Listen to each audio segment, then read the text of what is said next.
प्रायः हम लोग ये समझते हैं कि धाम और तीर्थ एक ही बात। धाम और तीर्थ में कोई अंतर नहीं है, लेकिन सच्चाई ये नहीं है। धाम और तीर्थ में बहुत बड़ा अंतर है। पता है आपको कि धाम किसको कहते हैं, तीर्थ किसको कहते हैं? वैदिक सनातन धर्म में हर चीज को ऋषियों ने बड़े अच्छे ढंग से डिफाइन किया है, बड़े अच्छे तरीके से समझाया है, बताया है कि क्या अंतर है इन दोनों में। कहते हैं जहां जल का महत्व होता है उसे हम तीर्थ कहते हैं। जैस जहां जल का महत्व होता है उसे हम तीर्थ कहते हैं, और जहां स्थान का महत्व होता है, जहां पर जगह का महत्व होता है, स्थान का, उसे हम धाम कहते हैं। जैसे केदारनाथ, बद्रीनाथ, रामेश्वरम, जगन्नाथ और द्वारिकानाथ, पद्मनाभ, वैष्णो देवी, ये सारी बड़ी बड़ी मंदिरें जो हम लोग आप जानते हैं, अधिकांशतः सब धाम के अंतर्गत आते हैं। लेकिन 12 ज्योतिर्लिंग और 51 शक्तिपीठ सब के सब धाम के अंतर्गत आते हैं। लेकिन आपको पता है तीर्थ किसको कहते हैं? कहते हैं जहां जल का महत्व होता है उसे हम तीर्थ कहते हैं। जैसे हरिद्वार, हरिद्वार में जल का महत्व है। प्रयागराज में जल का महत्व है, इसलिए उसे तीर्थ कहा गया। गंगा सागर में जल का महत्व है, पुष्कर में जल का महत्व है, उसे हम प्रयागराज क्यों बोलते हैं? उसे तीर्थों का राजा कहा गया है। पुष्कर को तीर्थों का गुरु कहा गया है। इसका मतलब है वो तीर्थ है, ये तो कन्फर्म है। वहां जल का महत्व है, वहां कुंभ लगता है, 6 साल पर अर्ध कुंभ लगता है, 12 वर्ष पर कुंभ लगता है, तो वहां जल का महत्व है। हरिद्वार में जल का महत्व है, नासिक में जल का महत्व है। जहां जहां कुंभ लगता है वहां सब जल का महत्व है, वो सब तीर्थ हैं। हमारे यहां कहा गया है कि 4 धामों में आप चारों धाम घूम कर आइए, लेकिन यदि आप पुष्कर के ताल में, सरोवर बोलो या झील बोलो, जो भी आप कह सकते हैं, उसमें अगर आपने स्नान नहीं किया, डुबकी नहीं लगाई, तो 4 धाम की यात्रा संपूर्ण नहीं मानी जाती। तो तीर्थ का अपना महत्व है, धाम का अपना महत्व।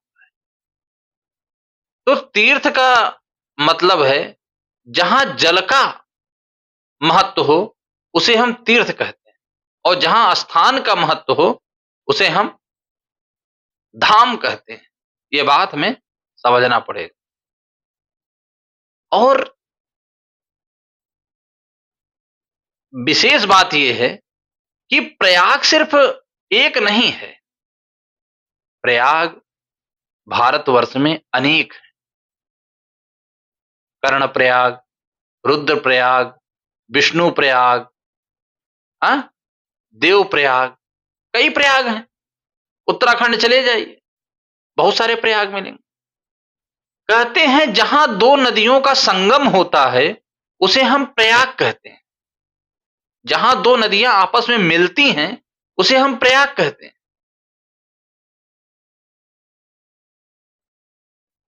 जैसे अलकनंदा और पिंडार नदी मिलती है तो कर्णप्रयाग का निर्माण होता है। अलकनंदा और मंदाकिनी नदी मिलती हैं तो रुद्रप्रयाग का जन्म होता है तो प्रयाग। कर्णप्रयाग, रुद्रप्रयाग, इस प्रकार से विष्णु प्रयाग, देव प्रयाग, कई प्रयाग। लेकिन प्रयागराज में जो प्रयाग है, इलाहाबाद में जो प्रयाग है, उसका विशेष महत्व है। क्यों? क्योंकि ये हिमालय से निकलने वाली दो बड़ी नदियां, हिमालय से निकलने वाली दो बड़ी नदियां आपस में मिलती हैं। वास्तव में कहते हैं कि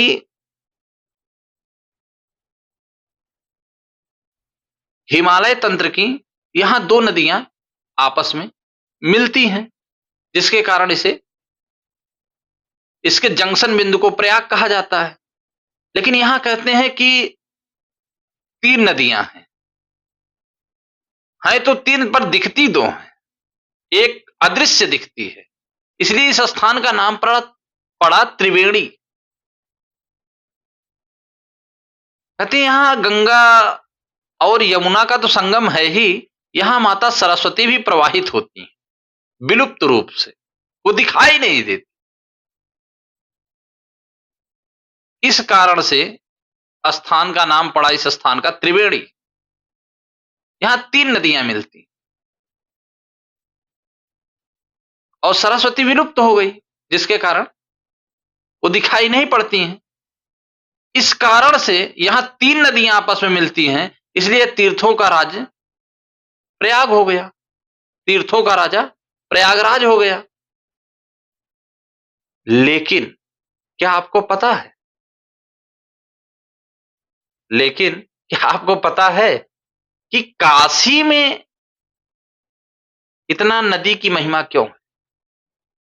इन सब जगहों तो समझ में आता है, लेकिन काशी में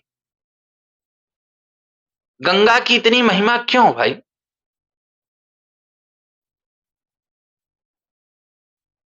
पहली बात तो वो 12 ज्योतिर्लिंग में से एक है, इसलिए वो धाम है, वो क्षेत्र बाबा विश्वनाथ की नगरी है।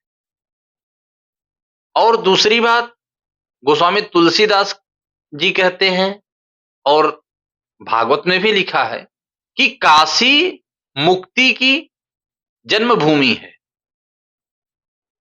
जिस प्रकार भक्ति की जन्मभूमि कर्नाटक थी, उसी प्रकार मुक्ति की जन्मभूमि काशी। लेकिन आपको बताएं, काशी में गंगा जी का इतना महत्व इसलिए है क्योंकि वहां पर गंगा जी उत्तर वाहिनी है।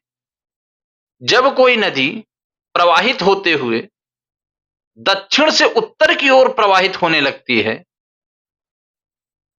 तो उसे हम उत्तर वाहिनी कहते हैं। प्रायः भारतवर्ष में जितनी नदियां हैं, लगभग 90% के आसपास जो उत्तर से निकलती हैं और पूर्व की ओर प्रवाहित होती है।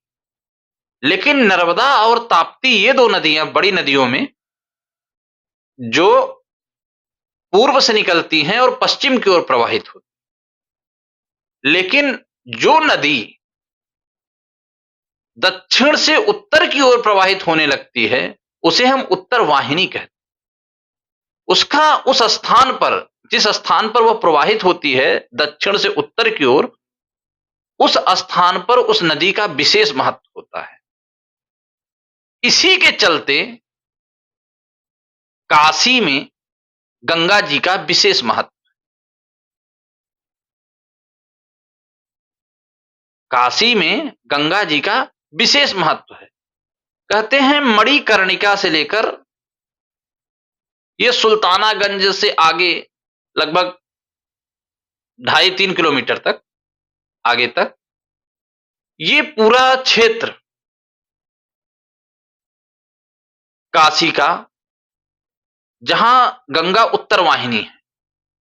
सुल्तानागंज की स्थिति ये है, जैसे किसी व्यक्ति को कांवड़ लेकर जाना है, तो वाराणसी क्षेत्र के लोग सुल्तानागंज से ही जल उठाते हैं, क्योंकि वहां के जल को बड़ा पवित्र माना जाता है, क्योंकि गंगा वहां उत्तर वाहिनी है।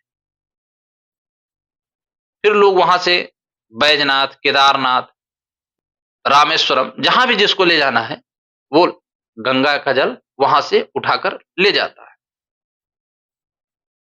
तो गंगा जी का जो काशी में इतना ऊंची महिमा है गंगा जी की, उसके पीछे का कारण यह है कि वहां गंगा जी उत्तर वाहिनी है।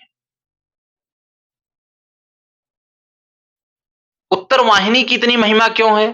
क्योंकि हमारे यहां उत्तर की दिशा में स्वर्ग है।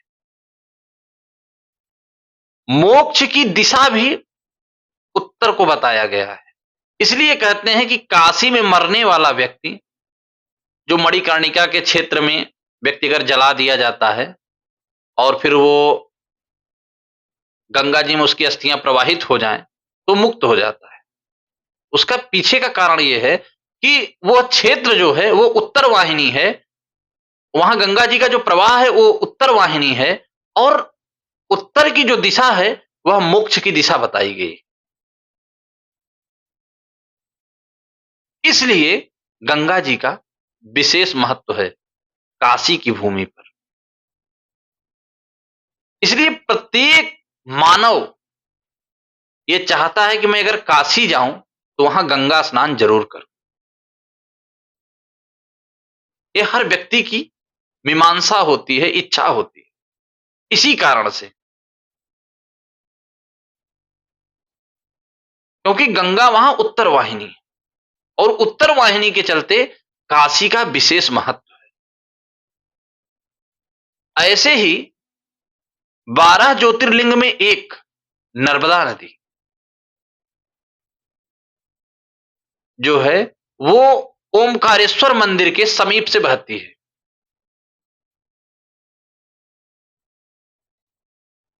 अमरकंटक के पास से निकलती है, अमरकंटक से, और ओमकारेश्वर मंदिर के समीप से ही जो मतलब नर्मदा नदी प्रवाहित होती है, वहां पर नर्मदा नदी उत्तर वाहिनी है, जिसके कारण वहां पर नर्मदा का महत्व है।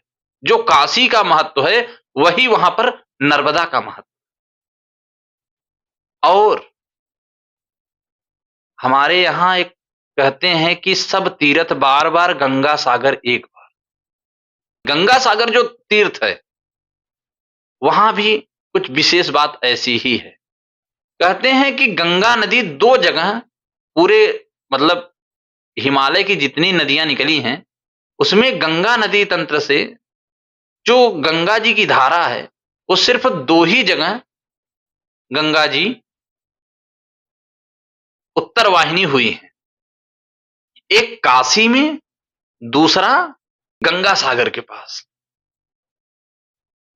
गंगा सागर के पास हुगली नदी आती है और वहां जो गंगा सागर के पास समुद्र के बीच में जो डेल्टा वाला टापू होता है, उससे पहले वो वहां पर दक्षिण से उत्तर की ओर प्रवाहित होती हुई दिखाई पड़ती है, जिसके कारण गंगा सागर का विशेष महत्व।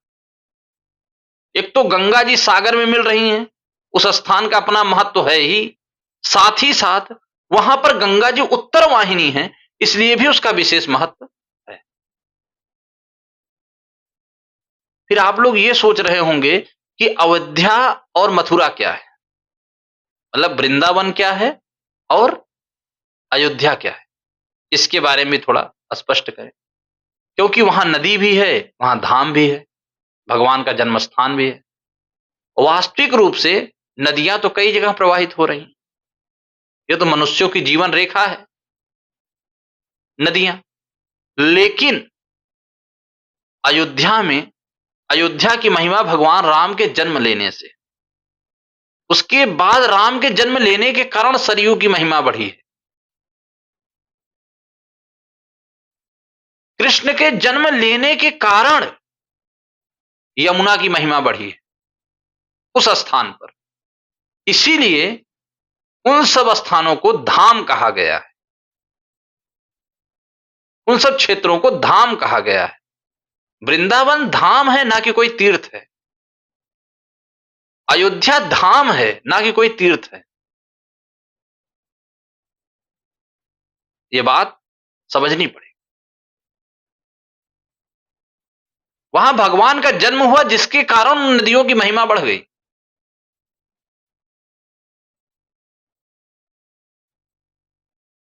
और इसी कारण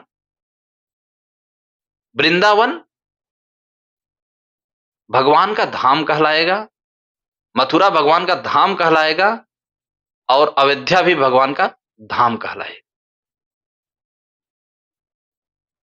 आज आप लोग को पता चला होगा कि धाम और तीर्थ में क्या अंतर है।